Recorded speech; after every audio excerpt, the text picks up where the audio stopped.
అలాగే మన మధ్యలో దేవుని సేవకులు రాకి వెళ్ళి వచ్చిన జోడా గారు. అందరూ బాగున్నారండి? చేతులతో ఒకసారి చెప్తాం.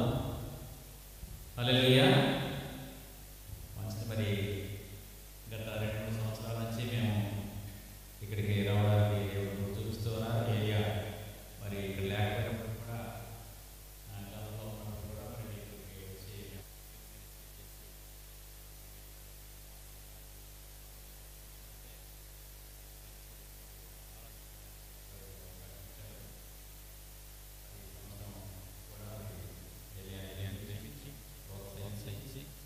అనేక మంది ప్రార్థనల ఫలితంగా మరి ఈ విధంగా ఈ యొక్క కోరిక 2 రోజులు 24-25 పెట్టడానికి దేవుడు చూపించిన దాన్ని బట్టి దేవునికి మహిమ కలుగును గాక.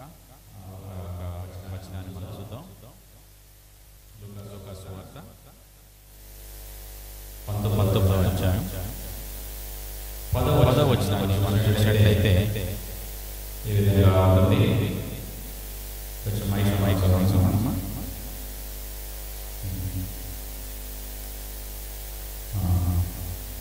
నశించిన దానిని గ్రహించడానికి మనుషులు వాడులోకి వచ్చేదని ఈ లోకానికి నశించిన దానిని గ్రహించడానికి యేసు ప్రభువు వచ్చారు. ఎవరు నశించారు? మరి చూసినట్లయితే పాత నిబంధన కాలంలో మనం చూసినట్లయితే దేవుని యొక్క ప్రజలు ఇశ్రాయేలీయులు, యూదులు. దేవుని యొక్క ప్రజలైనటువంటి ఆ ఇశ్రాయేలు యూదులకి ద్వేషులుగా ఉన్నవాడు ఎవరంటే అనేది. మరి క్రొత్త నిబంధనలు వచ్చేసరికి ప్రభు మాట్లాడుతూ ఉన్నారు, నశించిన వారిలో ఎవరున్నప్పటికీ కూడా దాంట్లో యూదులని గ్రీసు దేశస్తులని భేదమేమి లేదు. ఇక్కడ నందమూరి గారు అని, ఆర్మీడని, లేకపోతే ఉప్పనపూడని, లేకపోతే అమెరికా అని, జపాన్ అని ఇలాగా ఏమీ కూడా లేదు. ప్రతి వాళ్ళలో ఎవరైతే నశించారంటే అనారోగ్యంతో నశించడము, ఆర్థికంగా నశించడము, లేకపోతే ఈ లోకంలో సంపదలో నశించడము, గృహం లేక నశించడము అనేది కాదు. కానీ నశించడం అంటే పాపం చేత నశించడం. పాపం అంటే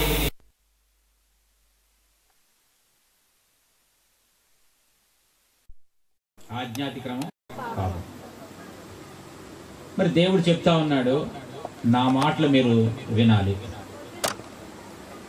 నా మాటలు విని వాటిని మీరు గ్రహించుకోవాలి, నా మాటలలో మీరు జీవించాలి, నాలో జీవించాలి, నాతో జీవించాలి.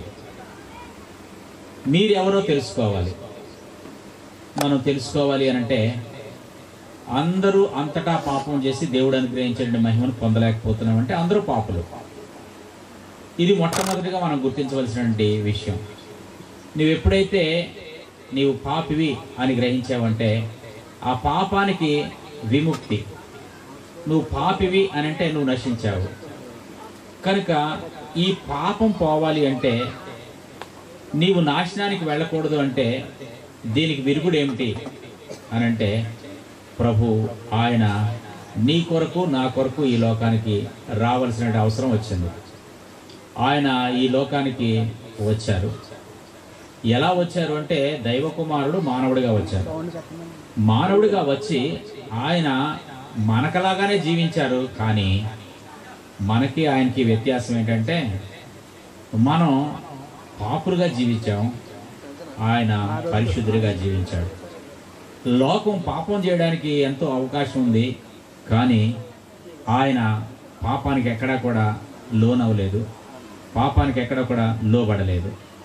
పాపలోకంలో ఉండి కూడా ఆయన పరిశుద్ధుడిగా జీవించారు. అలాంటి పరిశుద్ధుడు నీ పాపాల కొరకు ఆయన ఈ లోకాన్ని విడిచిపెట్టవలసి వచ్చింది. నీ పాపాల కొరకు ఆయన ప్రాణాన్ని చిందించవలసి వచ్చింది.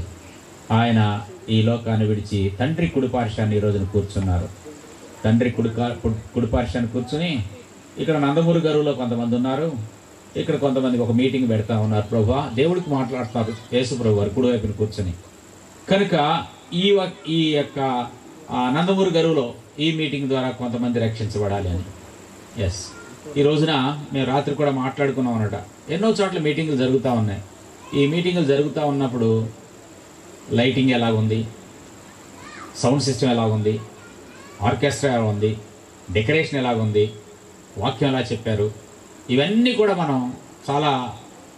మనం మాట్లాడుకుంటూ ఉంటాం. చాలా బాగా జనం వచ్చారు.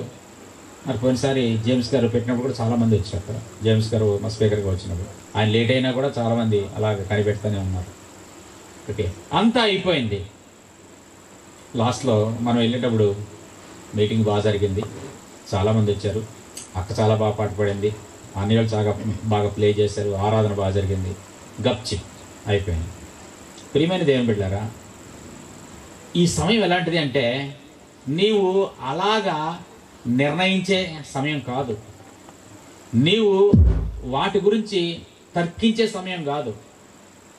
ఈ సమయం ఏది అంటే వాక్యాన్ని విని, వాక్యాన్ని అన్వయించుకొని, వాక్య ప్రకారం జీవించే సమయం. ఆమేన్. వాక్యములో జీవించకపోతే, వాక్యాన్ని కలిగి ఉండకపోతే మనకేం కనపడతాయంటే ఈ డెకరేషన్లే కనపడతా ఉంటాయి. ఏం పెట్టారు భోజనం, ఏం కూరలు పెట్టారు, ఏ కనపడతా ఉంటాయి. మీటింగ్ సక్సెస్ అయ్యింది అని అంటే జనాలు వచ్చేసి మీటింగ్ సక్సెస్ అవ్వడం కాదు, కానీ ఎంతమంది ప్రభువుని రక్షకుడిగా అంగీకరించారు. మనకి చాలా అనుభవాలు ఉన్నాయి. చాలా చోట్లకి మీటింగులకి వెళ్ళిన అనుభవాలు ఉన్నాయి, మీటింగ్కి సహకరించిన అనుభవాలు ఉన్నాయి, మీటింగ్కి కష్టపడిన అనుభవాలు ఉన్నాయి కదా, మీటింగ్కి ఉపవాస ప్రార్థన చేసిన అనుభవాలు ఉన్నాయి, మరి ఎన్నెన్నో ఉన్నాయి. కానీ ప్రభువుతో జీవించే అనుభవం ఉందా? ఒకవేళ అది లేకపోతే ఈ మీటింగ్కి నువ్వు వచ్చినందువల్ల ఎవరి ప్రోత్సాహంతో వచ్చావో ఏంటో తెలియదు, కానీ ఈరోజు ప్రభువు నీతో మాట్లాడుతూ ఉన్నారు. నువ్వు నశించి ఉన్నావు, నేను నిన్ను వెతికి ఈ మీటింగ్స్ ఏర్పాటు చేశాను. ఈ మీటింగ్స్ కేవలం నీ కొరకే ఏర్పాటు చేశాను. కనుక ఈ మీటింగ్స్లో నీవు నాలో జీవించు అని ప్రభు మాట్లాడుతూ ఉన్నారు. దేవునికి స్తోత్రం, హల్లెలూయా. ప్రభు మాట్లాడుతూ ఉన్నారు. అన్యులు యూదులకు వాళ్ళు ద్వేషులు, యూదులు గొప్పవారు. కానీ ప్రభు అంటున్నాడు, నువ్వు గొప్పతనం యేసు ప్రభు దగ్గర నూతన నిబంధనలకు వచ్చేసరికి అన్నాడు, నీ గొప్పతనం నీ కట్టడం వల్ల కాదు, నీ మందిరం వల్ల కాదు, నీ డెకరేషన్ వల్ల కాదు, నీ గొప్పతనం నన్ను కలిగి ఉంటేనే. అందుకనే నేను ఈ అన్యుల కొరకే వచ్చాను అన్నాడు. ఇక్కడ జక్కయ్య అన్యుడు, ప్రభువుని ఎరగనివాడు. కానీ ప్రభువుని తెలిసిన వారి యొక్క ఆ యొక్క లక్షణాలు, వాళ్ళ యొక్క నడవడి చూచి ప్రభు ఎవరో చూడగోరాడు. ప్రభు చూడగోరాడు, కానీ హృదయ రహస్యాలు ఎరిగినటువంటి దేవుడు అదే దారిలో వస్తూ జక్కయ్య నువ్వు దిగు అన్నాడు. నీవు తెలుసు జక్కయ్యకి, జక్కయ్య ముందుగానే చూడాలి అనుకున్నాడు, కానీ జక్కయ్య కంటే ప్రభువే ముందుగా చూశాడు.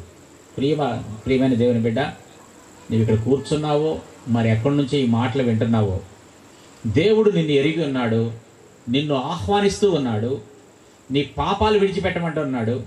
ఆయన పిలుపును ఒకసారి నువ్వు విన్నట్లయితే ఆయన చెప్పకుండానే నీ పాపాలన్నీ కూడా విడిచిపెడతావు. ఎవరి దగ్గర ఆయన అన్యాయంగా తీసుకుంటే 4 అంతలు ఇస్తా అన్నాడు, బీదలకి ఆస్తిని పంచిపెడతాడు. నా ఇంటికి రాయా అంటే నేను నీ ఇంటికి వస్తానంటే ఇంటికి ఆహ్వానించుకున్నాడు, కుటుంబం అంతా రక్షించబడింది. దేవునికి స్తోత్రం. ప్రియమైన దేవుని బిడ్డ, ఈ మాటలు వింటున్నావు కదా, ఈ రోజున మొట్టమొదటిగా నీవెవరవో తెలుసుకో. నీవు పాపివి, పాపానికి విమోచన విడుదల యేసు రక్తం. ఆయన ఈ లోకంలో నీ కొరకే జీవించాడు, నీ పాపాల కొరకు పాపం లేనివాడిగా జీవించాడు. ఆయన పాపం లేనివాడిగానే చనిపోయాడు. తండ్రి కుడిపార్శ్వాన ఈ రోజున కూర్చున్నాడు. నిన్ను అనాథగా విడిచిపెట్టక ఆత్మని ఇక్కడ పంపించి ఆత్మచేత ఈరోజు ప్రబోధన చేయిస్తూ ఉన్నారు. ఆయన త్వరలో రాబోతూ ఉన్నారు. సంఘం ఎత్తబడుతుంది. ఆయన రాబోతూ ఉన్నారు. ఆయన వచ్చిన తర్వాత నూతన యెరూషలేము నిర్మాణం అవుతుంది. ఆ యెరూషలేములో 1000 ఏళ్ల పాలనలో నీవు నేను ఉండాలని ఆయన కోరిక. సమయాన్ని సద్వినియోగం చేసుకుందాం, ప్రభుతో ఉందాం, ప్రభువులో ఉందాం. మన జీవితాలు అనేక మందికి ప్రభువుని ఆకర్షించే విధంగా ఉండడానికి పరిశుద్ధాత్మ దేవుని కృపతోడుగా ఉండి నడిపించబడును గాక. ఆమేన్. Thank you.